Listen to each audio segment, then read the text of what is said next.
저희 캠프에 온 학생들 중에 처음에는 문제를 빨리 푸는 걸로 되게 그런 걸 조급함을 느끼는 학생들이 되게 많이 있었어요.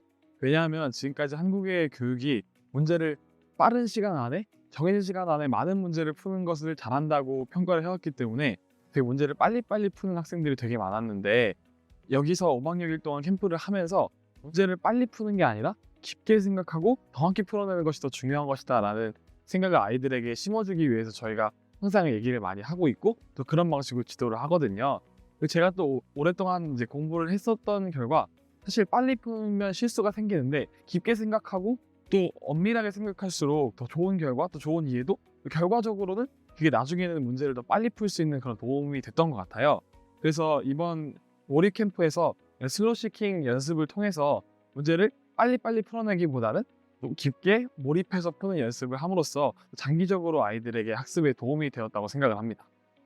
우선 학교나 학원에서 문제를 풀면 시간 제한 때문에 그 시간 안에 문제를 다 못 풀 경우에 선생님이나 친구들이 문제를 알려줘서 답을 그냥 알게 되는 경우가 많은데, 사실 이렇게 되면 그 순간은 '아 알았다.'라고 생각할지라도 결국 자기 자신이 푼 게 아니라서 기억에 남지 않게 되고 결국 다음에 풀었을 때 또 틀리는 경우가 많습니다. 근데 저희는 5박 6 일이라는 아주 긴 시간 동안 최소 몇 문제를 풀어야 한다 이런 제한도 없이 학생들이 그 문제에 대해 생각하고 싶은 만큼 천천히 생각하라고 지도하기 때문에 학생들이 진짜 이 문제가 내 것이 되어서 내가 온전히 이해하고 풀 수 있게끔 도와주는 캠프입니다. 그래서 제가 맨 처음 캠프에 참가했을 때 중학교 1학년 학생이 50시간 정도 슬로우 싱킹을 해서 미분 개념을 처음 증명하는 문제를 푼 적이 있었는데요. 저도 그 당시에는 캠프 진행이 처음이니까 '과연 이 중1 학생이 이걸 풀 수 있을까?'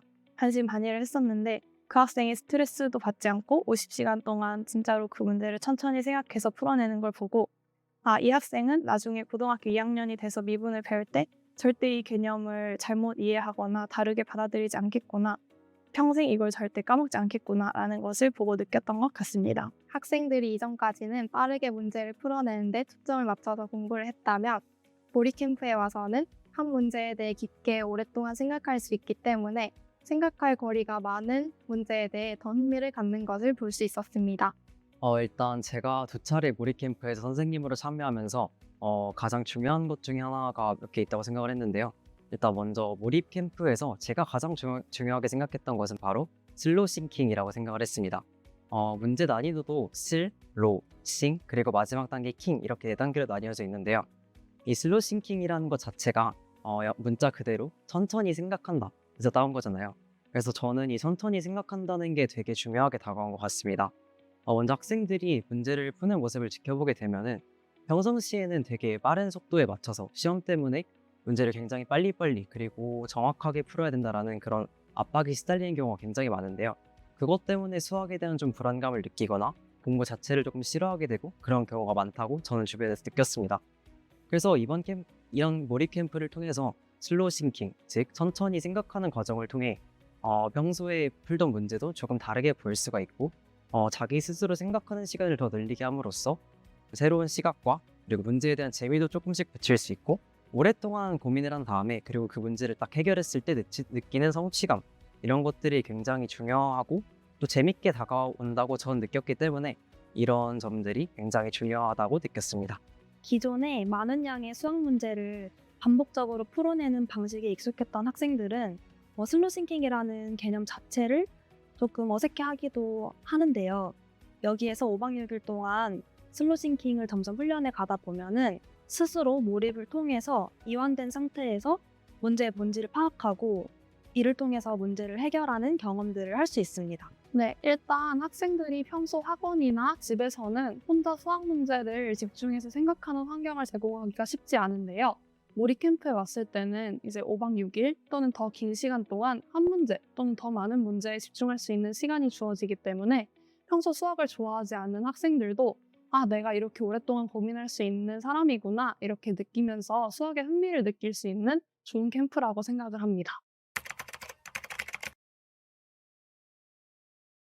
실제로 캠프장 설문조사 결과를 보면 학생들이 수학에 되게 자신감도 없고 재미도 못 느끼는 학생들이 많았는데, 그래서 처음에 수학 문제를 풀 때는 힌트도 되게 자주 받으러 오고 되게 풀이에 어려움을 느끼는 경우가 많았는데 그 과정에서 저희가 도와주고 스스로 생각할 수 있게 지도해 주면서 학생들이 결국 스스로 문제를 해결해 나가고 그러면서 결국 힌트를 받거나 이런 횟수도 줄어들고 혼자 집중하는 시간도 좀 더 점점 길어지는 것 같아서 학생들의 재미나 즐거움도 날이 갈수록 점점 높아지는 것 같습니다. 우리 캠프에서는 슬로우 싱킹이라고 해서 4가지 단계의 문제를 가지고 있고요. 그것을 아이들의 학습 수준에 맞게 제공을 합니다. 그렇다 보니까 몰입이라는 과정에 들어갈 때는 쉬운 문제부터 어려운 문제까지 차근차근 풀어나가면서 점차 어려운 문제를 풀어나가는 과정을 거치게 되는데 이 과정에서 쉬운 문제부터 시작해서 하나씩 풀리다 보니 재미를 느끼게 될 것입니다. 그러다 보니까 수학 캠프에서도 재미를 느낄 수 있구나를 느낄 수 있기 때문에 좋은 캠프가 될 거라고 저는 생각합니다. 몰입 캠프에서 학생들이 풀게 되는 문제에는 어떠한 난이도나 학년 표시도 없고요. 시간 제한도 없습니다. 따라서 기존에 어떤 점수로서 내 수학 실력을 판단받는다는 부담감이 있던 학생들도 거기에서 벗어나서 문제를 해결하면서 스스로 문제를 풀게 되고 이를 통해서 성취감을 얻는 경험을 반드시 할 수 있게 되고요. 그 시기랑 그걸 겪게 되는 문제는 다를 수 있더라도 학생들마다 이런 경험은 항상 하게 되는 것 같습니다. 캠프를 진행하면서 종종 제 담당 친구들과 상담을 많이 진행을 하고는 하는데요. 그럴 때마다 친구들이 이제 항상 공부가 재미없다 혹은 이제 부모님한테 끌려서 왔다라는 답변을 첫날이나 둘째 날에는 많이 하지만 넷째 날이나 다섯째 날에 이제 중간 점검차 다시 답변을 해보면 공부 자체에 막 재미를 있다라는 답변이 많지는 않지만 그래도 스스로 자기가 수학 문제를 찾아서 흥미있는 분야에 대해서 스스로 풀어나가는 과정에서 뭔가 해내고 싶고 반드시 문제를 이번 캠프에서 한번 풀어서 성취를 이루어내겠다라는 흥미를 보이는 경우가 상당히 많았던 것 같습니다. 그래서 만약에 아직 공부에 재미가 없고 흥미를 가지지 못한 상황이라면 이번 캠프를 통해서 많은 도전을 할 수 있지 않을까라고 생각합니다. 대부분 학생들은 공부 자체에 대한 거부감을 갖고 있는 경우가 많고 그 중에서도 특히 수학을 싫어하는 학생들이 많습니다. 하지만 학생들은 5박 6일 동안 외부의 친구들이나 스마트폰, 태블릿 같은 전자기기 없이 오직 수학 문제만을 푸는 훈련을 통해서 수학 문제 풀이법의 즐거움을 느낄 수 있습니다. 바로 옆에 친구들이 있거나 스마트폰이 있을 때에는 수학 문제를 풀다가 조금이라도 풀리지 않으면 바로 스마트폰을 보고는 하지만 다른 전자기기가 모두 차단된 몰입캠프에서는 학생들은 결국 수학 문제에 집중하게 되고 이 수학 문제에 집중함으로써 모르는 문제를 풀어낼 때의 쾌감과 도파민을 경험할 수 있습니다. 이는 앞으로의 학생들의 학습법에 매우 큰 도움이 될 것이며 아이들이 공부에 대한 거부감을 없애는 것에 큰 도움을 줍니다. 요즘 아이들을 보면은 거의 대부분 전자기기를 거의 몸에 달고 살다시피 하는데요. 저 같은 경우는 어렸을 때 부모님께서 전자기기를 그렇게 많이 주시지 않았고 그래서 자연스럽게 책을 가까워했으며 책 읽는 거, 소설책 같은 걸 읽는 걸 좀 좋아했습니다. 그러나 요즘 아이들은 확실히 핸드폰 등과 같은 전자미디어에 노출되는 시간이 많아졌고 그렇기 때문에 핸드폰이 없으면 불안해하는 그런 모습을 보이는 친구들도 굉장히 많은데요. 이런 캠프들을 통해서 5박 6일이라는 짧은 시간일 수도 있겠지만 그 짧고도 긴 시간 동안 핸드폰이 없이 오로지 문제만 보고 그리고 친구들과 함께하는 시간을 겪음으로써 어떻게 보면은 디지털 디톡스라는 그런 개념도 깨달을 수 있을 것 같고 전자기기에만 의존하는 것이 아니라 조금 더 집중력을 키울 수 있는 그런 시간이 된다라고 생각을 합니다. 옆에 전자기기가 있게 되면은 문제를 풀거나 할 때도 집중을 조금 잃기 쉽고 문제를 풀다가도 갑자기 핸드폰 연락을 보는 등의 그러한 모습들을 정말 많이 보이거든요. 그건 저희 대학생들도 마찬가지인데 이런 몰입캠프에서 핸드폰 없는 그런 경험을 함으로써 훨씬 더 건강한 삶을 조금 보낼 수 있지 않을까라고 조심스럽게 생각해 봅니다. 학생들이 공부를 할 때 가장 방해가 되는 요소 중 하나가 스마트폰인데요. 저 같은 경우도 학창 시절에 스마트폰을 하는 게 공부에 많이 방해가 돼서 학교를 갈 때나 학원을 갈 때 일부러 집에 휴대폰을 놓고 생활을 했어요. 그러다 보니까 쉬는 시간에도 뭐 영어 단어를 보거나 수학 문제를 하나 더 푸는 등 공부 습관이 훨씬 개선이 됐습니다. 그래서 몰입 캠프로 오는 학생들도 스마트폰이 없어도 즐겁게 생활할 수 있다는 것을 깨닫고 휴대폰이 공부를 하는데 방해가 될 수 있다는 거를 잘 얻어갈 수 있을 거라고 생각합니다. 사실 요즘 학생들이 핸드폰이랑 게임을 굉장히 많이 하다 보니까 처음에 핸드폰을 딱 냈을 때 굉장히 그 표정들이 안 좋아요. 어떤 학생들은 핸드폰을 내는지도 모르고 온 학생들이 있고, 그런데 막상 와서 보면은 하루 처음, 그다음에 둘째 날까지는 굉장히 힘들어해요. 그런데 제가 가르쳤던 학생 중에서는 게임을 정말 막 중독 수준으로 좋아하는 학생도 있었는데, 그 학생이 나중 돼서는 수학을 게임처럼 중독돼서 하더라고요. 그래서 제가 맨 앞자리에 앉았던 학생이라서 너무 기억이 잘 나는데, 막 계속 문제를 풀고 혼자 풀어서 왜 안 되지 하고 답답해하면서 또 풀어내고, 그래서 되게 뿌듯하고, 이런 것들을 보니까 이 학생들이 핸드폰이 있으니까 핸드폰 하는 것이, 없으면 또 다른 데서 재미를 찾고, 이 몰입 캠프에서는 그 수학이 그 재미를 찾는 어떤 수단이 될 수 있겠구나 라고 생각을 하게 됐습니다. 요즘 대세 중 하나가 디지털 디톡스라고 알고 있습니다. 대학생인 저조차 제대로 통제하지 못하는데 학생들이 사실 외부의 통제 없이는 이런 것을 실천하기 어려울 것 같습니다. 근데 저희 몰입 캠프에서는 선생님들의 엄격한 통제 하에 불필요한 휴대폰이나 아니면 전자기기와의 접촉을 줄이고 정말 순수하게 수학 문제에 집중을 할 수 있는 기회를 얻게 됩니다. 따라서 디지털 디톡스도 경험할 수 있고 스스로 자제력을 기를 수 있는 계기가 됩니다. 학생들이 핸드폰 없으면 되게 지루해할 거라고 생각하시는데, 이게 100명 넘는 학생들이 함께 핸드폰 없이 수학 문제만 풀게 되니까 생각보다 아이들이 이 분위기에 금방 적응을 해서 이 문제 푸는 것 자체를 하나의 게임이라고 생각하고 굉장히 즐거워합니다. 그리고 실제로 저희도 좀 그렇게 느낄 수 있도록 문제를 풀었을 때 이렇게 칭찬도 많이 해주고 하이파이브도 해주거든요. 그래서 아이들이 문제를 풀고 나면 굉장히 전에 볼 수 없던 밝은 미소로 막 점프를 하기도 하고 즐거워하기 때문에 몰입 캠프에 와서 수학의 즐거움을 알 수 있을 거라고 생각합니다.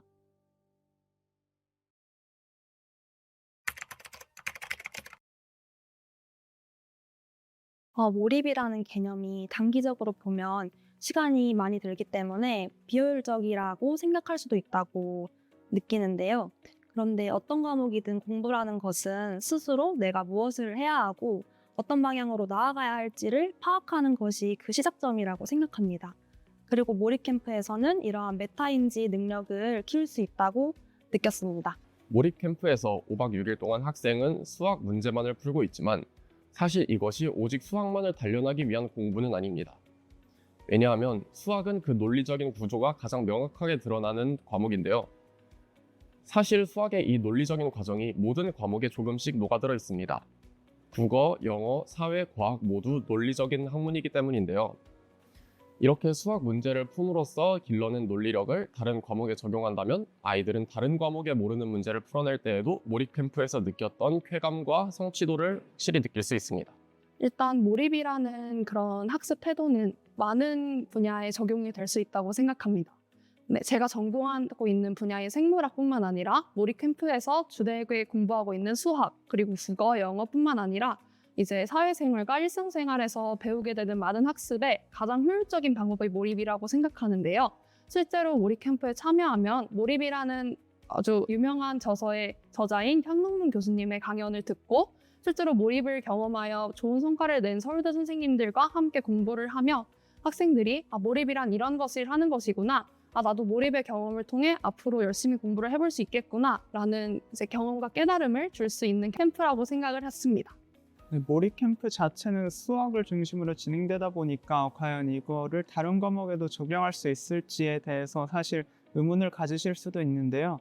하지만 이 몰입 캠프 과정에서 우선 수학이라는 과목을 중심으로 먼저 몰입을 해본다라는 그 성공의 경험 자체가 학업 전반에 있어서 상당히 중요한 하나의 성취감을 줄 수 있다고 생각을 합니다. 그래서 이를 기반으로 해서 다른 과목들에 적용을 해보는 시도를 한다거나 아니면 이러한 성취감을 바탕으로 학업 전반에 있어서 자신감을 기를 수 있다는 점에서 이 몰입 캠프가 학업 전반의 성취도를 증진함에 있어서 좋은 기회가 된다고 생각합니다. 학부모님들께서 이 몰입 캠프가 수학만 다루기 때문에 다른 과목들은 조금 소홀해질 수 있는 것이 아니냐라는 어떤 고민을 품고 계실 수도 있을 것 같아요. 그런데 저희 제가 2번을 진행하면서 느낀 여기 몰입 캠프의 장점 중 하나는 물론 수학을 위주로 하지만 이게 천천히 생각하는 과정을 통해서 수학뿐만 아니라 다른 과목에도 충분히 적용을 시킬 수 있다고 느꼈거든요. 물론 수학이라는 과목 특성상 조금 더 오래 생각할 수 있게 해주는 그런 특징이 있기 때문에 수학을 선정한 것으로 좀 느꼈으나 다른 과목들의 경우도 이러한 방법들을 충분히 적용할 수 있고 완전 급하게 외우거나 그런 식이 아니라 조금 더 정말 진정한 고민을 해보는 식의 활동들을 통해서 다른 과목들의 학습 효율 역시 비슷하게 높일 수 있지 않을까라고 생각했습니다. 몰입 캠프는 이제 TN 캠퍼스에서 생활을 하면서 호텔 같은 아주 깨끗하고 깔끔한 시설에서 생활을 하면서 맛있는 밥을 먹으면서 지낼 수가 있는데요. 이렇게 생활을 하면서 학생들이 생각보다 내가 집과 가족분들과 떨어져 지내도 잘 살 수 있구나 라는 이제 스스로에 대한 깨달음을 얻을 수가 있습니다. 이를 통해서 나중에 여행이나 기숙사 생활을 할 때에도 이런 캠프 생활이 도움이 될 수 있고요. 나중에 대학교에 입학했을 때도 많은 학생들이 기숙사 생활을 하는 경우가 많은데 이런 경험을 통해서 혼자서 생활할 수 있는 자립심과 독립심을 키울 수 있을 것이라고도 생각합니다. 몰입 캠프를 하는 5박 6일의 시간 동안에는 학생들이 처음 보는 친구들과 새로운 룸메이트와 새로운 공간에서 생활을 하게 되는데요. 부모님으로부터 떨어져서 독립적인 생활을 하고 부모님의 도움 없이도 아침 일찍 일어나고 일찍 자고 운동을 하고 식사를 챙기는 그런 규칙적인 생활을 하면서 자신의 생활력도 기르고 부모님과 떨어져 지내보는 그런 소중한 경험도 할 수 있는 캠프라고 생각합니다. 저도 어릴 적에 몰입 캠프는 아니었지만 비슷한 이런저런 캠프에 좀 많이 가봤던 것 같습니다. 그런 가 있는 동안 부모님이 없었지만 없다 보니까 오히려 독립하는 법도 조금 배우게 된 것 같기도 하고 또 그리고 홀로 지내는 방법에 대해서도 좀 배운 것 같습니다. 이것저것 걱정되는 사항이 좀 많이 있으시겠지만 사실 걱정할 필요는 없다고 저는 생각됩니다. 숙소도 되게 좋아요. 호텔같이 생겨서 편하게 잘 수 있고 또 교실도 좋아서 그리고 또 교실에 또 선생님들이 계시다 보니까 계속해서 문제에 대해서 물어볼 수도 있고 하다 보니 좋다고 저는 생각합니다. 어린이 혹은 청소년인 학생들은 대부분 부모님과 이렇게 오래 떨어져 지낸 적이 없을 것입니다. 그렇기 때문에 제 학생들 중 몇 명은 1일차에 부모님이 보고 싶다며 얘기하기도 했고 특히 제 학생들은 초등학생들이라 자립심을 많이 기르지 못한 상태이기도 했습니다. 하지만 5박 6일 동안 부모님과의 연락도 차단되고 전자기기도 차단되고 만날 수도 없는 상태에서 아이들은 공포심을 느끼기보다는 오히려 독립심을 기르며 친구들과 함께 수학 문제에 대해 고민하고 자신의 수학 문제를 풀어내는 쾌감에 만족감을 느끼곤 했습니다. 아이들은 결국 의젓한 학생이 될 수 있고 몰입 캠프를 통해서 자립심을 더욱 길러서 나갈 수 있다고 생각합니다. 몰입 캠프에 오는 학생들 대부분은 부모님과 떨어져서 지낸 적이 많이 없을 거라고 생각이 드는데요. 특히 저학년 학생들의 경우 첫날에 부모님과 떨어져 지내면서 휴대폰도 없으니까 보고 싶다고 하기도 하고 힘들어 하기도 하는데 첫날만 지나면 금세 적응을 하고 또 룸메이트 같은 친구들과도 쉽게 친하게 지내져서 떨어지는 거에 대해서는 크게 걱정을 하지 않으셔도 될 것 같습니다. 그리고 여기 서울대학교 시흥 캠퍼스에서 진행을 하는데 여기 완전 숙소도 너무 좋고 밥도 맛있게 나와서 생활하는 데에는 문제가 없습니다. 몰입 캠프의 장점은 이미 아실 분들은 아시겠지만 몰입 의자를 사용하는 것인데요. 일반 독서실형 되게 폐쇄적인 공간과는 달리 저희는 몰입 의자를 가지고 있고 의자에서 공부를 하다가 공부가 잘 되지 않거나 아이디어가 부족할 때 선잠을 잘 수 있도록 하고 있습니다. 선생님인 저 같은 경우에도 선잠을 자기도 하고 아이들을 일방적으로 감독하고 깨우는 것이 아닌 선잠을 권유하고 아이들이 선잠을 자고 좋은 아이디어를 떠올릴 수 있는 편안한 환경을 조성하기 위해 노력합니다. 5박 6일 동안의 캠프라서 부모님들이 걱정하는 경우 아이들이 지레 겁을 먹는 경우도 있다고 알고 있는데요. 선잠을 통한 충분한 휴식이 보장되는 공간입니다. 몰입 캠프에서는 먼저 다른 학원들과 달리 빠르게 문제를 정확하게 풀어라 라고 말하는 것이 아니라 오랫동안 충분히 생각해서 와라 라고 지도를 하는데요. 이처럼 학생들이 문제를 빨리 풀어야 되는 그런 짐으로 생각하지 않고 천천히 음미하는 그런 문제라고 생각을 하면서 더욱 큰 흥미를 가질 수 있도록 지도할 수 있는 캠프라고 생각합니다. 몰입 캠프에서는 그 몰입 의자라는 특별한 의자를 통해서 학생들이 공부를 실천하는데요. 몰입 의자는 학생들의 몰입에 도움을 줄 수 있도록 설계된 의자인데 학생들이 공부를 하다가 막히거나 아니면 잠깐 피곤하거나 그런 휴식의 시간이 필요할 때 의자에 기대어서 편하게 고민하고 다시 일어나서 다시 문제를 해결할 수 있는 그런 환경이 갖추어져 있습니다. 그래서 문제가 잘 풀리지 않거나 아니면 체력적으로 지칠 때 충분히 휴식을 취하면서 더 유연하게 문제를 풀 수 있는 것 같습니다. 사실 밖에서 일반적인 공부를 하다 보면 아무래도 빨리 문제를 풀고 쉬고 싶다거나 혹은 빠르게 성취감을 내야 한다라는 압박감에 시달리다 보니까 번아웃이 오는 등의 문제가 있을 수 있는데요. 하지만 몰입 캠프에서는 선잠 등을 이용하여 자신의 컨디션에 맞게 스스로 휴식과 집중을 선택할 수 있게 한다는 점에서 몰입 캠프는 쉬면서 스스로 풀이할 수 있도록 집중해주는 하나의 틀을 제공해 준다고 생각합니다. 저희 몰입 캠프에서는 학생들에게 별도의 쉬는 시간이 점심시간, 저녁시간 또 그다음에 일과를 마친 뒤에 밤시간 말고는 따로 존재하지 않아요. 그래서 가장 길게는 4시간도 한 번에 쉬는 시간 없이 몰입을 하기도 하는데요. 이게 정말 4시간 내내 수학만 해야 한다는 것이 아니라 쉬는 시간을 스스로 결정하는 것이거든요. 그래서 이 쉬는 방식은 떠들고 뭔가 이렇게 다 휴대폰 한다던가 이런 게 쉬는 것이 아니고 잠시 생각을 할 수 있도록 문제에 대한 생각을 하면서 잠을 자는 것, 그것이 저희 캠프가 추구하는 바이고, 또 밥 먹을 때도 숙소에 갈 때도 수학 문제를 항상 들고 다니도록 지도를 하고 있어요. 그래서 24시간 몰입을 하되 쉬는 시간은 내가 알아서 선잠을 통해서 결정할 수 있도록 그렇게 하고 있고, 또 선잠도 1시간, 2시간씩 자는 것이 아니라 스스로 자고 일어나는 시간을 결정할 수 있고, 너무 오래 자는 경우에는 선생님들이 또 깨워서 지도할 수 있도록 그렇게 하고 있습니다.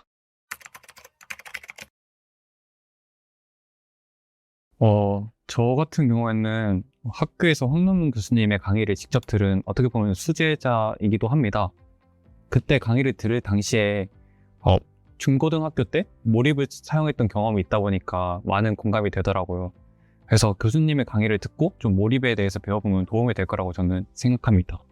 그리고 저 같은 경우에는 캠프 초창기부터 같이 이 캠프에 참여했던 선생님으로서 몰입 캠프의 발전을 계속 같이 봐왔는데 5번의 캠프를 하면서 선생님들의 노하우라던가 관련된 데이터라던가가 많이 쌓인 것 같아요. 그리고 또 이번에 실시간 디지털 매니저 시스템 같은 게 들어와서 그래서 계속해서 실시간으로 애들을 관리하기도 편하기도 하고 그런 부분이 나아지고 있다는 게 보이더라고요. 그래서 이렇게 계속 발전하는 캠프에 한번 참여해 보시는 게 좋을 것 같다는 생각이 들고, 몰입이라는 것이 저는 큰 생각과 같이 살아갈 수 있게 도와주는 어떤 것이라고 생각을 해서 한 번쯤 들어보는 게 좋을 것 같다라고 저는 생각합니다. 제가 처음 교수님을 만나 뵙게 된 거는 제가 신입생 때 신입생 세미나로 교수님의 그 강의를 듣게 되었는데요. 이 강의가 서울대 재학생들 사이에서도 굉장히 인기가 많고 학생들이 듣고 싶어하는 강의입니다. 그런데 이제 이 강의를 서울대 재학생들뿐만 아니라 초등부 학생들도 이렇게 접근 가능하게 되고 하루에 2번씩이나 강의를 들을 수 있기 때문에 이런 기회가 정말 좋은 기회라고 생각을 하고요. 교수님 강연 시간이 아닐 때에도 저희가 다양한 학과 출신의 이 서울대 선생님들이 있는데 저희가 밥 먹을 때나 틈틈이 아이들 학습 지도 전반적인 것도 해주고 학과에 대한 설명이나 공부에 대한 동기부여도 많이 해주고 있기 때문에 학생들 입장에서 이런 사소한 시간들도 앞으로 공부를 하고 싶은 의지나 열정을 다지는 데 있어서 도움이 될 거라고 생각합니다. 교수님의 강의를 듣다가 보면 사실 처음에는 엄청나게 많은 내용들이 한 번에 들어오기 때문에 아이들이 이거 적용하는 것에 당장은 좀 벅차는 경우도 있어요. 그래서 필기를 해온 것을 보면서 항상 이제 아이들이 필기를 하는 아이들이 꽤 많거든요. 그럼 이제 필기를 해온 것을 보면서 스스로 복습하려고 하는데 사실 한 번 듣는 것으로는 부족하거든요. 그래서 매일 2번씩 강의를 하게 되는데 매일 2번씩 강의를 하면서 이제 같은 내용, 중요한 내용을 반복하고 또 새로운 사례들도 교수님이 말씀을 해주시고 하면서 학생들이 점점 몰입 이론에 대해 잘 알게 되는 것 같아요.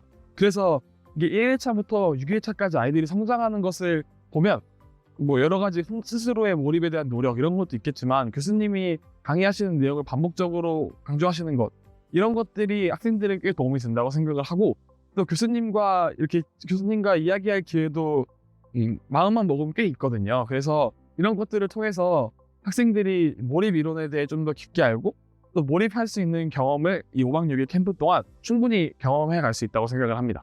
먼저 한동훈 교수님의 강연을 직접 듣고 몰입 의자에서 실제로 몰입 체험을 한다는 것만으로도 매우 가치 있는 캠프라고 생각을 하고요. 그리고 직접 서울대 선생님들과 교류를 하면서 지도를 받는 것도 쉽지 않은 좋은 경험이라고 생각을 합니다. 그래서 몰입 캠프를 통해서 학생들이 얻어갈 수 있는 것이 굉장히 많다고 생각합니다. 제가 몰입 캠프에 참여하기로 결정한 이유에는 교수님의 강연이 있는데요. 몰입이라는 말이 실생활에서 많이 쓰이지만 실제로 어떻게 실천을 해야 하는지 그리고 어떤 효용이 있는지에 대한 의문을 가지신 분들이 많습니다. 저희는 내일 교수님의 강연을 볼 수 있고 그 경험을 통해서 몰입의 실질적인 방법론부터 몰입의 장점과 장래의 몰입이 나에게 미칠 수 있는 영향 등 다양한 사고를 경험하게 됩니다. 따라서 몰입에 대한 1차원적인 접근보다는 다차원적인 접근과 다양한 경험을 통해서 성장을 해나가고 앞으로의 학습 능력을 기를 수 있는 좋은 기회가 된다고 느낍니다.